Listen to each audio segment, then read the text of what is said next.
मौका है कि हम अपनी पार्टी का घोषणा पत्र आपके सामने रख रहे हैं। आपने देखा होगा कल एक सभा हुई थी दिल्ली में और ये घोषणा पत्र देश के सामने रखा गया। इसे हमने न्याय पत्र का नाम दिया है ताकि ये स्पष्ट हो कि ये एक सिर्फ घोषणाओं की एक सूची नहीं है जिन्हें हम चुनाव के बाद भूल जाएंगे। ये एक संघर्ष की आवाज है, इस देश की आवाज है जो आज न्याय मांग रही है। और इसका मतलब क्या है? देखिए, आज की परिस्थितियां क्या है आप मुझसे अच्छी तरह जानते हैं। बेरोजगारी चरम पे है। 45 सालों में इतनी बेरोजगारी नहीं रही जितनी आज है। आपने 10 सालों से मोदी जी की सरकार देखी, भाजपा की सरकार देखी, और अगर आप एक दूसरे से पूछते हैं, अड़ोस पड़ोस के घरों में जाते हैं, अपने घरों में खुद झांक के देखते हैं, तो क्या पता चलता है क्या किया इन्होंने बेरोजगारी को हटाने के लिए? बड़े बड़े वादे किए थे, बड़ी बड़ी घोषणाएं की थी, एक भी पूरा नहीं किया। आज बेरोजगारी बहुत ज्यादा है और इन्होंने क्या किया? अग्निवीर जैसी स्कीम लाई जिससे वो बच्चे, वो नौजवान जो मेहनत करके रोज रोज वर्जिश करके टेस्ट लेते हैं सेना में जाने के लिए, उनकी आशाएं टूट गई। पेपर लीक हो रहे हैं हर प्रदेश में। जहां देखिए नौजवान मुश्किल से पढ़ाई कर रहा है, माता पिता कमाकर उसको मुश्किल से लोन लेके कैसे भी उसकी पढ़ाई करा रहे हैं, उसके ट्यूशन करा रहे हैं। पेपर लीक हो जाता है, नौकरी नहीं मिलती।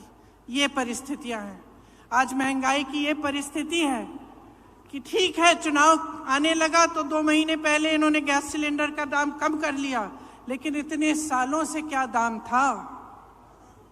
इतने सालों से आप क्या देख रहे हैं? आपका अनुभव क्या है?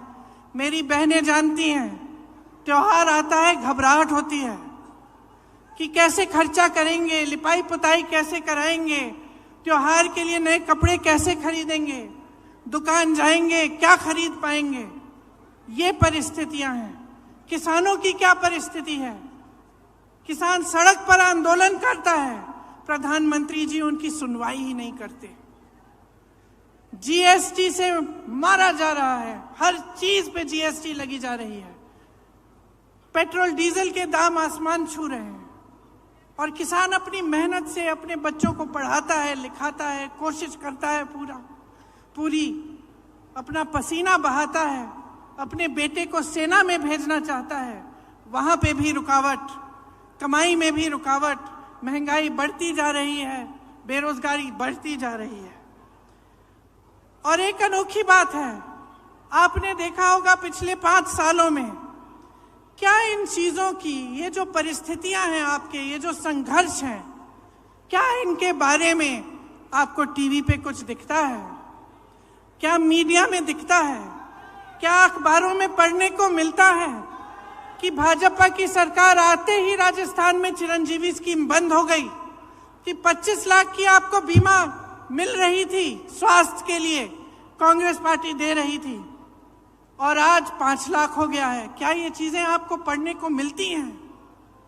क्या इसके बारे में आपको जानकारी मिलती है? तो परिस्थितियां इतनी खराब हैं देश में, जो गरीब है उसके लिए कोई सुनवाई नहीं, उसके लिए कोई आगे का रास्ता ही नहीं है। बड़े बड़े उद्योगपति हैं, आपने खुद देखा किस तरह से महलों में रह रहे हैं, उनकी शादियां किस तरह से होती हैं, और देश की जितनी भी संपत्ति है उनको सौंपी जाती है। उनके हजारों करोड़ के जो लोन है वो माफ हो जाते हैं। किसान के 10,000 के लोन के लिए किसान आत्महत्या करता है।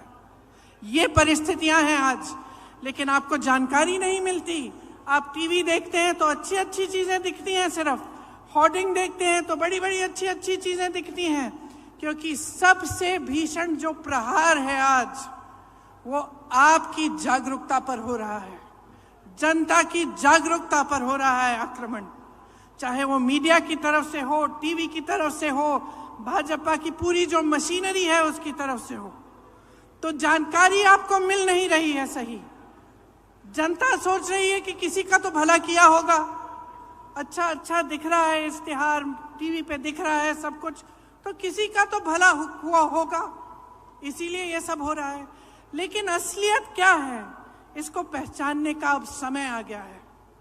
आपको सिर्फ ये सुनाई देता है 400 पार, आपको सिर्फ ये सुनाई देता है कि मोदी जी कहाँ भ्रमण कर रहे हैं, कभी आसमान में, हवा में, हवाई जहाज में उड़ रहे हैं, कभी समुंदर के अंदर जाके नीचे, पानी के नीचे हैं। तो यही दिख रहा है आपको, लेकिन आपको ये नहीं दिख रहा कि आज इस देश की असली परिस्थितियां क्या है। ये सिर्फ आपको अपने जीवन में दिख रहा है, अपने अनुभव में दिख रहा है, सिर्फ आपके संघर्ष आप पहचान रहे हैं, इस देश की सरकार इसको पहचान नहीं रहे हैं। आप जानते हैं कि 10 सालों में जहां जहां आपको तकलीफ हुई वहां कोई आपकी मदद करने के लिए नहीं आया। जितनी भी स्कीमें हैं बड़े बड़े उद्योगपतियों के लिए बनी हैं, ये कहते हैं आपको 5 किलो राशन देंगे लेकिन आपको रोजगार नहीं देंगे, आपके बच्चों को अपने पैरों पे खड़े होने का मौका नहीं देंगे। तो आपको अब जो समय आ गया है कि आपको जागरूक बनना है, यह आप बहुत अच्छी तरह से समझ लीजिए। जब हम न्याय की बात करते हैं, हम ये कह रहे हैं, ये पहचान कर कह रहे हैं कि आपके जीवन में अन्याय हो रहा है, चाहे वो गरीब हो उसकी सुनवाई नहीं है, चाहे कमजोर हो उसकी सुनवाई नहीं है, मजदूर की सुनवाई नहीं है, आज स्त्री की सुनवाई नहीं है, उसकी कहानी कोई नहीं सुनाता, आपको कहीं नहीं दिखेगा मीडिया में, टीवी में। और भाजपा के नेता आपसे ये बातें नहीं करेंगे।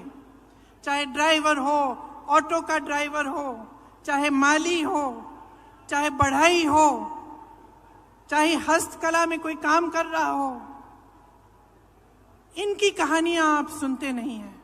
इसीलिए हमने अपने जो न्याय पत्र में लिखा है वो इन्हीं की कहानियों के तहत, इन्हीं के अनुभव पर लिखा है। आपकी ही आवाज है इस घोषणा पत्र में, इस न्याय पत्र में। भाजपा के नेता मोदी जी एक खोखले संसार, एक खोखली दुनिया में रह रहे हैं, गाजे बाजे में, शोहरत में। आपको सिर्फ अच्छा अच्छा दिखता है, बड़ी बड़ी इवेंट बाजी दिखती है, सच्चाई छुपाने के लिए है ये। और जितने भी प्रयास हैं वो सिर्फ सच्चाई छुपाने के लिए हैं। आज पूरे विपक्ष पर हमला है, 2 मुख्यमंत्री जेल में हैं, कहते हैं भ्रष्टाचार पर वार है, लेकिन सब भ्रष्टाचारी अपनी पार्टी में इकट्ठा कर रहे हैं। सारी पार्टियों के जितने भ्रष्टाचारी हैं उनको सब न्योता देके, वो निमंत्रण देके ले रहे हैं, और अचानक उनकी पार्टी में जाते ही स्वच्छ हो जाते हैं, कोई उनके बारे में सवाल नहीं उठाता। तो ये बहाना है, ये पूरा बहाना है कि इनकी दुनिया सक्षम रहे, बड़े बड़े उद्योगपतियों की, इनकी, और वो भी गिने चुने उद्योगपति हैं, सारे उद्योगपति नहीं हैं। बहुत सारे ऐसे उद्योगपति हैं जो देश के लिए दिन रात काम करते हैं, जो रोजगार बनाते हैं। इनके जो गिने चुने मित्र हैं उनको सारी संपत्ति सौंपी जा रही है। ये उन दूसरे उद्योगपतियों के साथ भी अन्याय है। तो ये पूरी जो परिस्थितियां हैं देश की, इनको समझने की बहुत खास जरूरत है। आज जो आप वोट डालने जा रहे हैं, वो वोट इस देश के लोकतंत्र को बचाने के लिए जा रहा है। अब ये बात आपने बहुत सुनी होगी, और कभी कभी आप पूछते भी होंगे कि भाई कैसे हमारा लोकतंत्र असुरक्षित कैसे है। तो ये असुरक्षित इसलिए है क्योंकि जितनी भी ऐसी संस्थानें हैं और जो बड़ी बड़ी इंस्टीट्यूशंस हैं जो लोकतंत्र को बचाने के लिए हैं, उनको कमजोर किया गया है, उनका गलत तरह से इस्तेमाल हो रहा है। आज ये नौबत आ गई है कि जनता को ईवीएम पे भी भरोसा नहीं है। जनता ये भी नहीं जानती कि अगर वोट डालेंगे तो क्या हमारा वोट सही तरह से डलेगा कि नहीं। तो इन परिस्थितियों के बीच जो हमारा न्याय पत्र है, इसमें हमने कुछ ऐसी घोषणाएं की हैं जो हम चाहते हैं कि जब हमारी सरकार आएगी हम आपके लिए करके दिखाएंगे। इसका प्रमाण ये है कि हमने प्रदेशों में करके दिखाया है। जिन प्रदेशों में हमारी सरकार रही उनमें राजस्थान भी था। आपने देखा कि राजस्थान में किस तरह से जो स्कीम लागू करवाई थी, और जैसे मैंने कहा चिरंजीवी जैसी स्कीमें जिससे आपको पूरी तरह से स्वास्थ्य की सुविधाएं मिलती थी। तो हमारे न्याय पत्र में किसानों के लिए 5 गारंटी हैं। एमएसपी को हम कानून बनाएंगे, गहलोत जी ने भी आपको बताया। स्थायी कृषि ऋण माफी का आयोग बनेगा, मतलब एक स्थायी आयोग होगा, और आपके जो ऋण हैं, जो छोटे किसानों के जो ऋण हैं जो आपके माफ नहीं होते हैं, उसके लिए वहां सुनवाई होगी। फसलों का नुकसान होने पर 30 दिनों में सीधे बैंक खाते में भुगतान होगा। नई कृषि की आयात निर्यात की नीति बनेगी, और कृषि में इस्तेमाल जितने भी आप सामान इस्तेमाल करते हैं कृषि में, वो जीएसटी से माफ होंगे। ये बहुत बड़ी चीज है, इससे आपको बहुत राहत मिलेगी। मैंने बेरोजगारी की बात की। युवाओं के लिए केंद्र में 30 लाख जो खाली पद भरे हैं, पड़े हैं, उन्हें भारी करने का काम हमारी सरकार करेगी। हर परिवार में जो पहली नौकरी है वो पक्की मिलेगी, और स्नातक पास को 1 लाख रुपए मिलेंगे। ये जो पेपर लीक होते रहते हैं जिससे आपका बहुत नुकसान होता है, और पढ़े लिखे बच्चे बेरोजगार बैठे रहते हैं, उसके समाधान के लिए एक नया कानून बनाया जाएगा। सख्ती से जो ऐसे काम कराएंगे, सख्ती से उन पर कार्रवाई होगी, और एक जॉब कैलेंडर बनेगा जिसमें जो नियुक्ति के जो डेट हैं, जो इम्तिहान के डेट हैं, रिजल्ट के डेट हैं, वो पहले से बताए जाएंगे। जो लोग गिग इकोनॉमी में काम करते हैं, गिग इकोनॉमी मतलब जैसे शहरों में आप जो डिलीवरी वाले युवा हैं जो डिलीवरी करते हैं, इस तरह की जो नौकरियां हैं, इनको सामाजिक सुरक्षा मिलेगी। और एक 5,000 करोड़ रुपए का फंड बनेगा युवाओं के लिए, ताकि युवा जब अपने कारोबार शुरू करना चाहें तो उनको लोन मिलेगा और उनको पैसे दिलवाए जाएंगे। महिलाओं के लिए खास हमने कुछ सोचा है कि हर जो गरीब महिला है उसे सालाना 1 लाख रुपए सरकार से मिलेंगे। केंद्र में जो नई भर्तियां हैं उनमें से 50% महिलाओं को दी जाएंगी। आशा, आंगनवाड़ी, मिड डे मील वेतन में केंद्र का योगदान 2 गुना होगा, और हर पंचायत में एक अधिकार मैत्री होगी जो महिलाओं को अपने अधिकारों के बारे में बताएगी। कामकाजी महिलाओं के लिए हॉस्टल होने चाहिए, देश में काफी नहीं है, उनकी जो संख्या है उसको 2 गुना किया जाएगा, और हर जिले में कम से कम एक ऐसा हॉस्टल होगा। आदिवासी भाई बहनों के लिए भी हमने गारंटी किया है कि वन अधिकार अधिनियम लागू किया जाएगा, और एक स्पेशल बजट, स्पेशल प्लान बनाया जाएगा। भूमि अधिग्रहण कानून में जो संशोधन किए गए थे वो वापस लिए जाएंगे, और राज्यों में पैसा के अनुसार कानून लागू किए जाएंगे, जिससे जहां आदिवासियों की आबादी ज्यादा है वे अनुसूचित क्षेत्र घोषित किए जाएंगे। 1 साल के अंदर अंदर जितनी भी एफआरए के क्लेम हैं उनका निपटान किया जाएगा, और लघु वन उपज जो है उनको भी एमएसपी के दायरे में लाया जाएगा। श्रमिकों के लिए हमने कुछ सोचा है कि उनके स्वास्थ्य के अधिकार की कानूनी गारंटी देना चाहते हैं। जांच से इलाज तक पूरी सेहत की देखभाल की सुविधाएं उनको मिलनी चाहिए, और राष्ट्रीय न्यूनतम मजदूरी 400 रुपए प्रतिदिन की गारंटी हम करेंगे। और शहरी क्षेत्रों के लिए रोजगार गारंटी का कानून लागू होगा, जिस तरह से ये कानून गांव में लागू होता है। देखिए, ये हम न्याय की गारंटी दे रहे हैं आपको। हम लोकतंत्र की रक्षा करेंगे। हमारे पूर्वजों ने इस लोकतंत्र को बनाने के लिए अपना खून बहाया है। इसी कांग्रेस पार्टी ने जिसके आप मेरे कार्यकर्ता भाई बहन यहाँ बैठे हैं, इसी कांग्रेस पार्टी ने इस देश के स्वतंत्रता संग्राम को बनाया और उसमें अपना तमाम नेताओं ने जान दी, जीवन दिया और इस देश का निर्माण किया है।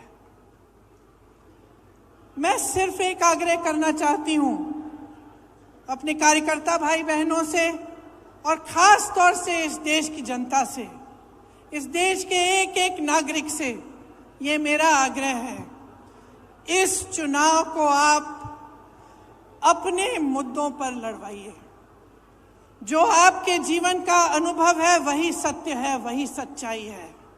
जो आपको दिखाई दे रहा है टीवी पे, इश्तिहारों पे, होर्डिंग्स पे, ये सच्चाई नहीं है। जो ये मोदी जी ने इवेंट बाजी बना रखी है, गाजा बाजा, ये सब जो लोग सोचते हैं कि धर्म के नाम पर, जाति के नाम पर या आपका ध्यान कहीं और आकर्षित करके गद्दी पर सुरक्षित रहेंगे, उनको सच्चाई दिखाइए। क्योंकि जब तक आप अपने अनुभव पर उतरकर अपना वोट नहीं देंगे, जब तक आप अपनी सच्चाई, अपने सत्य, अपने अनुभव के आधार पर इस देश के निर्माण को नहीं करवाएंगे, तब तक ये हालात बदलेंगे नहीं। और हम ये हालात बदलना चाहते हैं, हम आपके हालात बदलना चाहते हैं। हम चाहते हैं कि आप अपने पैरों पे खड़े हों, कि सब सुविधाएं आपको मिलें, कि देश की सारी संपत्ति आपके हाथों में जाए। इसीलिए ये चुनाव आपका चुनाव होना चाहिए। ये चुनाव इस देश के लिए होना चाहिए, इस देश की धरती के लिए, इस देश की मिट्टी के लिए, इस देश के लोकतंत्र के लिए, इस देश के संविधान को बचाने के लिए। और मेरी पूरी उम्मीद है कि इसी आधार पर आपका वोट जाएगा। तो आप सबको बहुत बहुत धन्यवाद। कुछ लंबा मैं बोली, अध्यक्ष जी को भी बोलना है। आपने बहुत ध्यान से मेरी बातों को सुना है, इसके लिए बहुत बहुत धन्यवाद। मेरे साथ एक बार बोलिए, जय हिंद।